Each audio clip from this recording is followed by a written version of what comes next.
car that became a legend but did not save the plant. At the same time, the longest produced passenger car of the Gorky plant. This, of course, is the GAZ 3102. As you asked, a magnificent sadness. Well, if I may say so.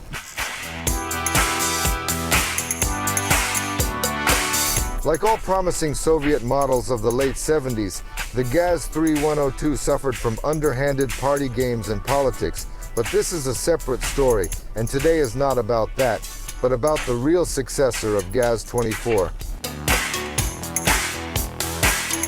To be completely honest, 02 is not a true successor. The real one was 01, which remained the standard. The second one is a highly simplified realization of bold ideas of GAZ engineers. However, it still retained its novelty, especially considering it was the late 70s and early 80s. The vehicle displayed a notably modern appearance. With its large planes and sleek, streamlined contours, it minimized the use of chrome. Previously lacking windows, it now boasted new injury-safe handles, and its length had increased.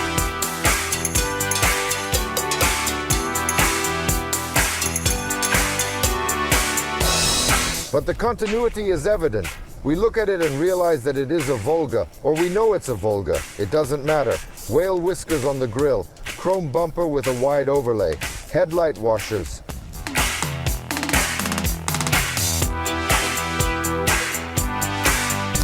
And now I'm going to show you a trick you didn't know about. On the cars of the first years of production, the license plate was located at the bottom, then it moved to the bumper, and now the magic. It's made for a crooked starter.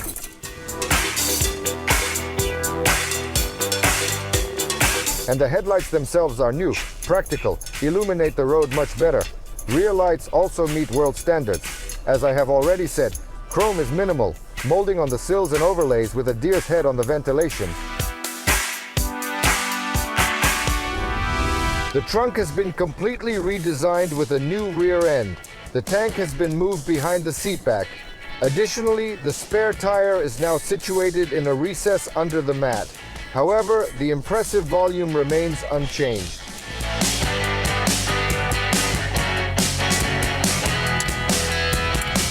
It's not that simple. There's an interesting feature. The weld seams were putty. It made the body as if monolithic, one piece.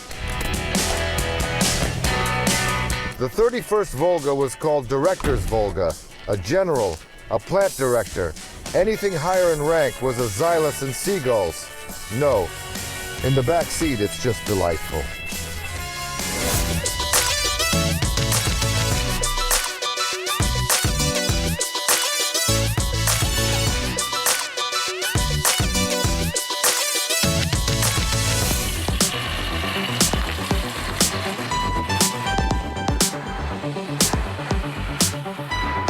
They wanted to give up the leaf springs, but it didn't work out.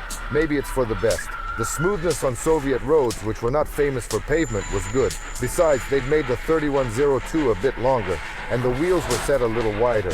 This had an effect on stability in high-speed cornering, and driving at speeds above 110 kilometers per hour.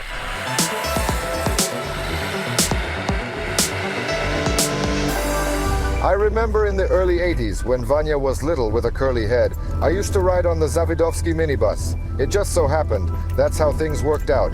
The Zavidovskaya minibus is exactly the same 3102, with the same headlight motor. It traveled between the CPSU Central Committee building on Lubyanka Street and the Zavidovsky Preserve. And here's the little father sitting in the front, naturally smoking. All self-respecting directors rode in the front and naturally smoked, and I sat in the back. It was a kind of high, empty Leningradka. Speed of 130, 140 kilometers per hour, and full respect for the black car moving. Childhood.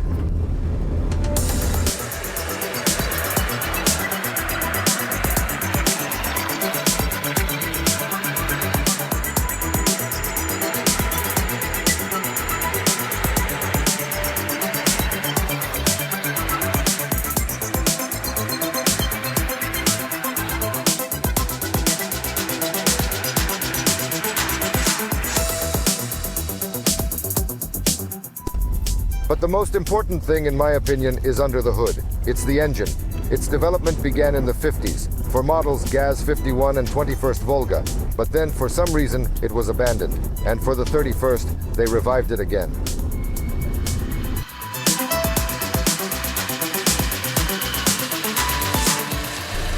This is a ZMZ 4022.10 with torch chamber ignition, operating in the mode of avalanche activation of combustion.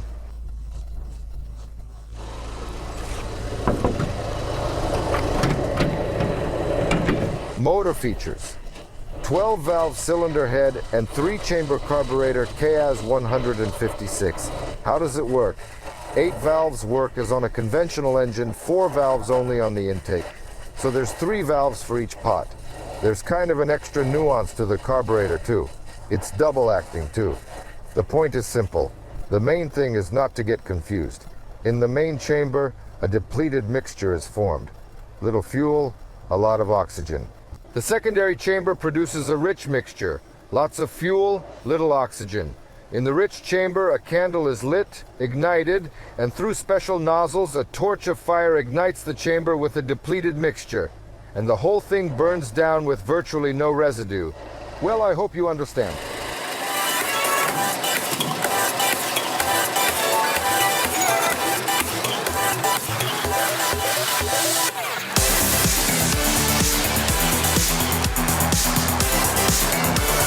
Just a few more figures about the engine. 2,445 cubic centimeters, 105 horsepower, maximum torque at 2.5 to 3,000 RPM. And it runs on 93rd gasoline, not 76th. Although the engine's economy has improved. At 80 an hour, 8.5 liters per 100. Even more, you could say. The engine complied with Euro standards. Acceleration to 116 seconds, which you must agree is very good. Vazovskaya 6 was slower. Maximum speed increased to 152 kilometers per hour. Well, the stability of the car has increased. This is again due to the Tho-Otvornoy, but modernized suspension. It changed the angle of inclination. New brakes have been installed. The front disc brakes with a booster. Thanks to an additional rubber coupling on the cardan, the vibration at speed became less.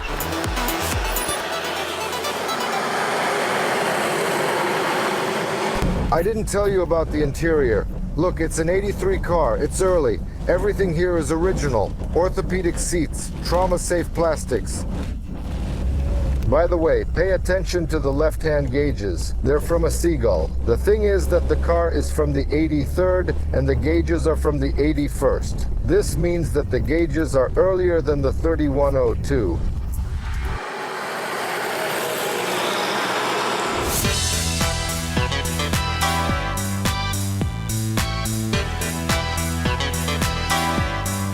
The cones are designed to remove the glare on the dash for better readability. Stylistics of the interior is made according to all canons of automobile fashion of the late 70s. The car from the factory already came with a radio. Headrests were installed on the seats. And what are the finishing materials? Velour. There was also a heated rear window.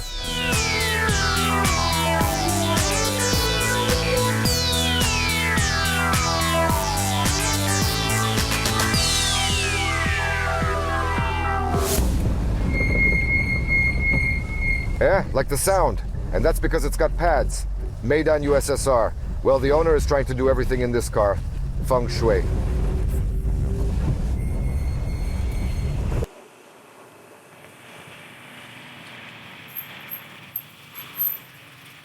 Volga was at the bottom of the party hierarchy.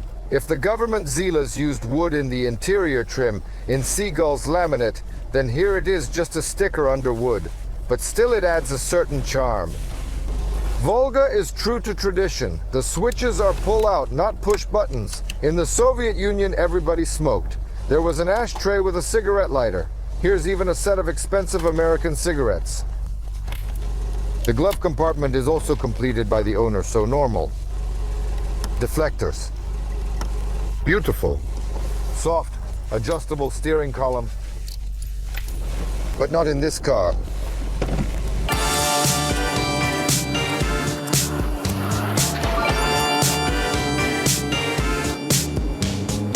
Well, what else can I say? No power steering. It's a little hard to turn around. And the turning radius is quite large. Look at these triangles on the windows. Do you know what they're for? They are made for the fact that in the future, it was planned to install adjustable mirrors on the Volga. And of course, it's missing the air conditioner. Shit.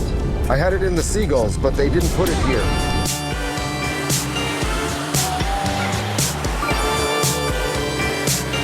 The tragedy of GAZ 3102 is that it was designed to replace the 24th on the assembly line and help the plant. On the instructions of the party, it became a nomenclature rarity for smaller officials and was produced in small batches. When the plant, after the collapse of the USSR, was allowed to make the 31st, times had changed for everyone and it was necessary to survive, and the car was already tired. The car was produced from 1981st to 2008 year. The car became the ancestor of some strange models of GAZ. 0-second modernized, tried to please fashion and buyers, but the time of a beautiful car was squandered in vain.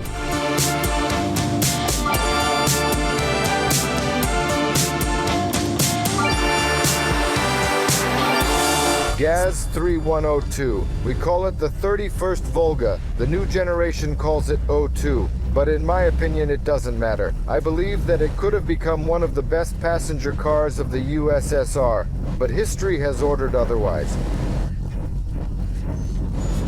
The hunt continues.